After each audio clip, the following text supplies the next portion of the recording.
Ration బియ్యం అక్రమ రవాణా కేసులో మాజీ మంత్రి పేర్ని నాని భార్య జయసుధను మచిలీపట్నం పోలీసులు విచారించారు. ఈ కేసులో నోటీసులు అందుకున్న జయసుధ మచిలీపట్నం పోలీస్ స్టేషన్ కు వచ్చారు. దాదాపు 2.5 గంటల పాటు జయసుధను విచారించారు.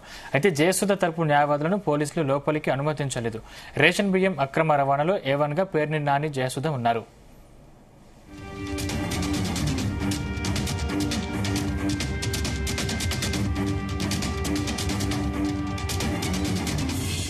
పేర్ని జయసుధకు చెందిన గోడౌన్లో పీడీఎస్ బియ్యం మాయమైంది. అధికారుల విచారణలో 387 మెట్రిక్ టన్నుల రేషన్ బియ్యం మాయమైంది. తొలుత 187 మెట్రిక్ టన్నుల బియ్యానికి గాను 1.68 కోట్ల జరిమానా చెల్లించారు. మొత్తం 387 కోట్ల మెట్రిక్ టన్నుల బియ్యం మాయమైందనే విషయానికి అధికారులు గుర్తించారు. ఇందుకు గాను ఇంకా 1.67 కోట్లు చెల్లించాలని అధికారులు ఆదేశించారు. బియ్యం మాయం కేసులో పేర్ని జయసుధను A1 గా, మేనేజర్ మానస తేజ్ను A2 గా చేర్చారు. ఇప్పటికే మానస తేజ్ను పోలీసులు అదుపులోకి తీసుకున్నారు. రైట్, ఇదే అంశానికి సంబంధించిన మరింత సమాచారం మా ప్రతినిధి యశ్వంత్ అందిస్తారు. యశ్వంత్.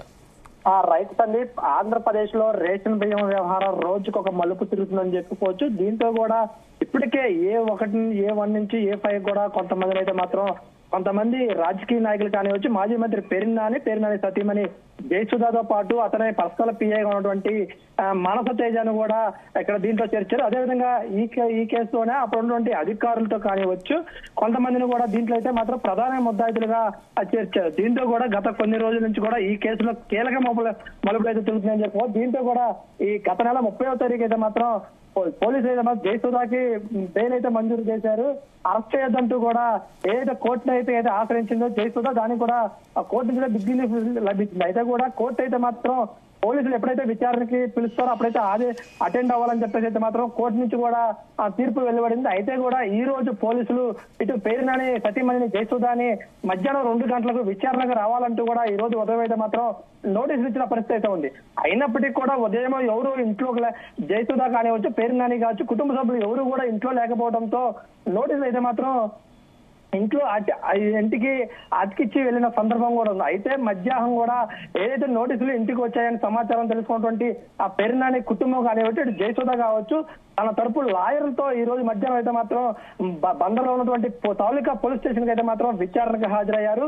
కానీ విచారణకు హాజరైన సమయంలో అయితే మాత్రం పోలీసులు కానివచ్చు, ఇటు జయసుధ తరపున ఉన్నటువంటి లాయర్లకు అయితే మాత్రం కొంచెం వాగ్వాదం అయితే చోటు చేస్తుందని చెప్పుకోవచ్చు. ఇటు జయసుధతో పాటు మేము కూడా ఆ విచారణలకు హాజరవుతామని చెప్పేసి ఇటు లాయర్లు కూడా తను చెప్తున్న పరిస్థితి ఉంది. పోలీసులు అయితే మాత్రం ఇటు జయసుధ తప్ప ఎవరిని లోపలకు అనుమతించమంటూ కూడా ఇటు పోలీసులకు కానివచ్చు, జయసుధ తరపున ఉన్నటువంటి లాయర్లకు కూడా కొంతసేపు అయితే మాత్రం వాగ్వాదాలు అయితే చోటు చేస్తున్నాయి.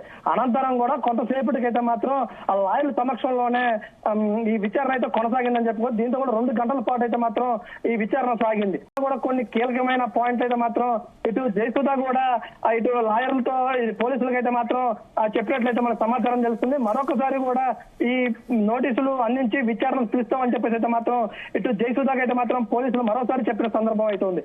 కానీ ఈ రోజు 2 గంటల నుంచి సుమారు 2 గంటల పాటు జరిగిన ఏదైతే విచారణ ఏదైతే ఉందో ఆ విచారణ అయితే మాత్రం కొన్ని కీలకమైన అంశాలు అయితే మాత్రం మరోసారి వెలుగులోకి వచ్చాయని కూడా చెప్పుకోవచ్చు. ఇప్పటికే ఇటు జయసుధ పిఏగా వ్యవహరించినటువంటి మానస తేజ కానివచ్చు, తనతో పాటు ఉన్నటువంటి అప్పుడు అధికారిగా వ్యవహరించిన కోటిరెడ్డి కానివచ్చు, అదేవిధంగా అప్పుడు ఈ గోడాలో మాయమైనటువంటి లారీ డ్రైవర్ ఏదైతే ఉన్నారో వీళ్ళందరూ చెప్పిన విచారణలో ఏవైతే పాయింట్లు అయితే ఏవైతే ఉన్నాయో అవన్నింటినీ కూడా పోలీసులు మరొకసారి ఇటు జయసుధ ముందు ఉంచి విచారణలు అయితే మాత్రం విచారించారు. దీంట్లో కూడా పొంతలేని సమాధానాలు అయితే మాత్రం ఇటు పోలీసులకి జయసుధ చెప్పినట్లయితే మాత్రం మనకు సమాచారం చెప్తుంది. అంత మేరకు కూడా కొంతమేర అయితే మాత్రం పోలీసులకి అయితే మాత్రం జయసుధ సహకరించలేదు, అసలు బియ్యం విషయం వల్ల మాత్రం మాకు ఎలాంటి సంబంధం లేదనే విషయాలే చెప్తున్నట్లుగా అయితే మాత్రం మనకి సమాచారం తెలుస్తుంది. దీంతో కూడా మరొకసారి విచారణకు హాజరు కావాలి. ఇటు జయసుధతో పాటు మరొకసారి విచారణ హాజరైతే మరికొన్ని విషయాలు కూడా వెలుగులోకి వస్తాయని చెప్పేసి అయితే మాత్రం ఇటు పోలీసులు చెప్తున్నారు. ప్రధానంగా మనం చూస్తే మాత్రం అప్పుడు జయసుధ చెందిన గోడం పీడిఎస్ లో బియ్యం మాయం ఏదైతే ఉందో అధికారులు విచారణలో అప్పుడు 387 మెట్రిక్ టన్నుల బియ్యం మాయమైందని చెప్పేసి అధికారులు గుర్తించారు. దాంట్లో కూడా 187 టన్నుల మెట్రిక్ బియ్యానికి గాను 1.68 కోట్ల రూపాయలను కూడా అప్పుడు వీళ్ళు ఎవరైతే జయసుధ కానివ్వచ్చు పేరునాని కుటుంబం కూడా ఈ దానికి సంబంధించినటువంటి బియ్యానికి కూడా జరిమానా సంబంధించి కూడా డబ్బులు అయితే చెల్లించారు. మరోసారి చూసినట్లయితే మాత్రం ఇంకా మిగతా 387 మెట్రిక్ టన్నులకు సంబంధించి 101.67 కోట్ల రూపాయలను కూడా మరోసారి చెల్లించాలంటూ కూడా పోలీసులు అయితే వీళ్ళకి అధికారులు అయితే ఆదేశించారు. దీనికి సంబంధించి కూడా ఇటు జయసుధ కానివ్వచ్చు పేరునాని కుటుంబం కూడా వాటికి సంబంధం లేదని చెప్పేసి అయితే మాత్రం ఇటు పోలీసులకి అధికారులకు చెప్తున్న పరిస్థితి అయితే ఉంది. కానీ ఇప్పటికీ ప్రధానంగా ఉన్నటువంటి A1 మేనేజర్ గా ఉన్న మానస్ తేజను A2 గా మాత్రం ఇప్పటికే మానస్ తేజ అయితే చేర్చారు. A1 గా అప్పుడు ఉన్నటువంటి మేనేజర్ గా చేర్చారు. అటు ఇప్పుడు మాత్రం A2 గా మానస్ తేజను కూడా చేర్చైతే మాత్రం పోలీసులు అదుపులోనే వాళ్ళను కూడా విచారించిన పరిస్థితి అయితే ఉంటుంది. కానీ ఇప్పుడు వీళ్ళందరూ ఓవరాల్ గా ఈ బియ్యం మాయం విషయం ఏదైతే ఉందో ఇటు ప్రభుత్వం కానివ్వచ్చు ప్రతిష్టాత్మకంగా తీసుకొని ఎన్నైతే దీంట్లో ఫిర్యాదులు ఉన్నాయో అన్నింటినీ ఫిర్యాదుల ఆధారంగా తీసుకొని ఎంత కీలక మొత్తంలో మాయమైంది అని చెప్పేసి కూడా ఈ విచారణలో వెలుగులోకి వస్తాయి. దీనిలో గత ప్రభుత్వంలో ఇంకెంతమంది అధికారులు ఉన్నారు, అప్పటికి పనిచేసినటువంటి మాజీ మంత్రులు ఉన్నారా, ప్రభుత్వానికి సంబంధించిన సీఎస్లు ఉన్నారా, ఇంకెంతమంది అధికారులకి ఉచ్చు బిగిస్తున్నది కూడా కొంతమేర అయితే మాత్రం అధికారుల్లో భయం అయితే అప్పుడు ఉన్నటువంటి అధికారులు కూడా భయం వెంటాడుతుందని చెప్పుకోవచ్చు.